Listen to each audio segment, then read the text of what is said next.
Mesdames, Messieurs les producteurs du cacao, chers amis des médias nationaux et internationaux, honorables invités, Mesdames et Messieurs, c'est avec un réel plaisir que je prends la parole ce jour au nom du président de la République de Côte d'Ivoire, Son Excellence M. Alassane Ouattara, à l'occasion de la cérémonie d'ouverture de la 91e session ordinaire de la Conférence internationale du cacao qui se tient à Abidjan du 23 au 27 mars 2015. Permettez-moi, avant tout propos, de souhaiter au nom du président de la République et du gouvernement ivoirien, après le ministre du Commerce traditionnel à Kouaba, c'est-à-dire la cordiale bienvenue à nos illustres hôtes venus des pays frères et amis, pays membres de l'ICCO, pour prendre part à cette importante rencontre.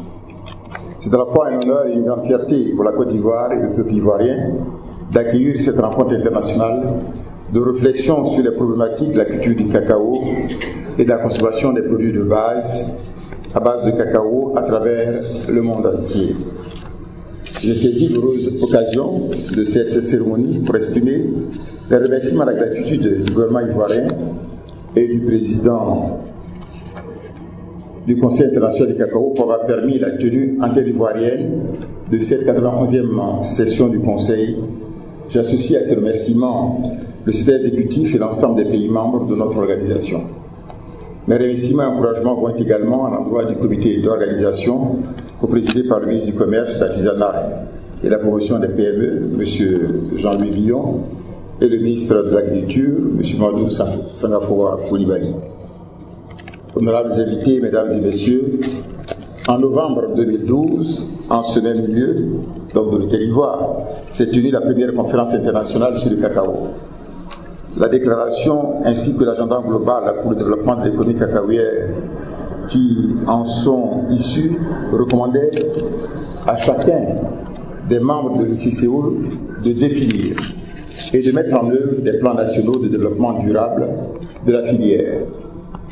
Il s'agissait également de mettre en place des plateformes de partenariat public et privé en vue d'assurer une meilleure coordination des efforts et une optimisation des ressources. Ces deux actions majeures de l'agenda global sont en ligne avec les grands axes stratégiques de la réforme de notre gouvernement, entreprise depuis 2012, afin de rendre la filière café-cacao plus performante, prospère et durable. Nous avons également le plaisir de vous annoncer que la Côte d'Ivoire dispose désormais d'un programme national de développement de la filière appelé Programme Quantité et Croissance, en abrégé Programme 2QC. Ce programme, élaboré de manière participative avec le secteur privé, est mis en œuvre par le Conseil Café-Cacao à travers la plateforme de partenariat public-privé. Je voudrais remercier l'ICCO d'avoir reconnu et honoré la Côte d'Ivoire en juin 2014 à Amsterdam pour le rôle pionnier que notre pays a joué dans la mise en place des plateformes de partenariat public-privé telles que recommandées à la première conférence mondiale sur le cacao. Honorables invités, Mesdames et Messieurs, ces résultats ainsi enregistrés ne doivent pas occulter les efforts qui restent à faire pour relever les défis en vue de promouvoir l'économie cacaoyère durable. Cette tribune offre l'occasion d'aborder de manière spécifique quelques défis liés à l'économie cacaoyère durable qui nécessitent la mobilisation de tous. Le premier défi concerne la valorisation et la transformation du cacao. Je crois que ça a été abordé tout à l'heure, afin donc d'accroître la valeur ajoutée des pays producteurs. Je voudrais donner 2 chiffres pour attester la nécessité pour les pays producteurs de mener des actions pour accroître la valeur ajoutée du cacao. Sur 65 580 milliards de francs CFA, soit environ 109,3 milliards de dollars de chiffre d'affaires de l'industrie du cacao, seulement 3 530 milliards de francs CFA, soit 5,9 milliards de dollars, reviennent aux pays producteurs, soit 5% aux pays producteurs contre 95% aux industriels et aux autres intermédiaires. En Côte d'Ivoire, par exemple, le taux de transformation du cacao est d'environ 35% et concerne essentiellement la première transformation, d'où l'enjeu d'accroître ce taux de transformation et les chaînes de valeur de la filière industrielle du cacao. Le deuxième défi porte sur la volatilité des cours du cacao, nous avons, en ce qui nous concerne, opté pour un programme de vente anticipée à la moyenne qui permet d'atténuer les effets de cette volatilité sur les prévisions du prix au producteur. Nous sommes convaincus que ces actions concertées doivent être conduites pour une plus grande transparence du marché afin que les prix internationaux reflètent au mieux le rapport entre l'offre et la demande mondiale du cacao.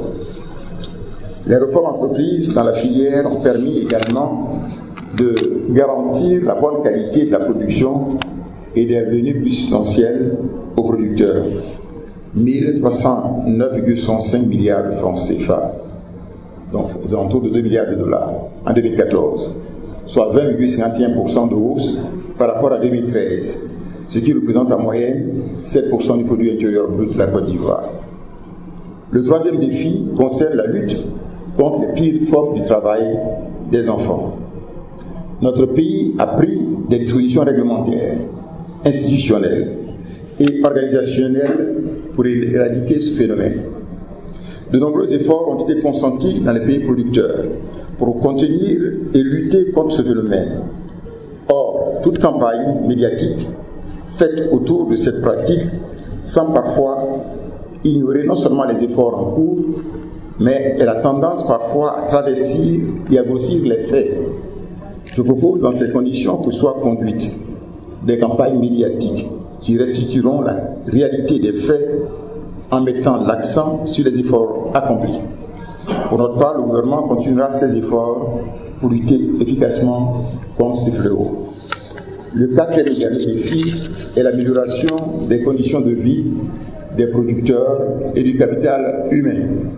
Le gouvernement ivoirien entreprend de nombreux investissements dans les domaines suivants: routes et pistes agricoles, eau potable, électricité, éducation et santé. À cela s'ajoute le programme du gouvernement relatif au cybercentre communautaire de convivialité intégrant donc les TIC. J'ai bon espoir que ces défis seront abordés au cours de vos travaux, dont le thème central, comme l'a présenté le directeur exécutif de l'ICCO, pourrait se résumer comme suit: l'économie cacaoyère mondiale, présent et à venir. Honorables invités, mesdames et messieurs, je ne sais terminer mon propos sans réaffirmer la volonté du gouvernement ivoirien d'abriter le siège de notre institution commune, l'ICCO à Abidjan. À cet égard, le gouvernement vient d'actualiser l'offre qui consiste d'une part à mettre à la disposition de l'ICCO à titre provisoire des locaux à usage de bureaux et un terrain devant abriter à titre définitif donc son siège. Le gouvernement ivoirien fonde beaucoup d'espoir sur les résultats de vos travaux qui portent sur les sujets d'intérêt commun, notamment la durabilité, les normes et la certification, la conformité aux règles commerciales et multilatérales et la collecte donc de fonds pour les projets de développement et stratégies de communication. Je répète également mes vifs remerciements à l'endroit de tous les pays membres ici présents. Je vous souhaite également un excellent séjour sur les bords de la lagune Ébrié. Tout en souhaitant plein succès à vos travaux, je déclare au nom du président de la République, son Excellence M. Alassane Ouattara, ouvert les travaux de la 91e session ordinaire du Conseil international du cacao. Je vous remercie de votre aimable attention.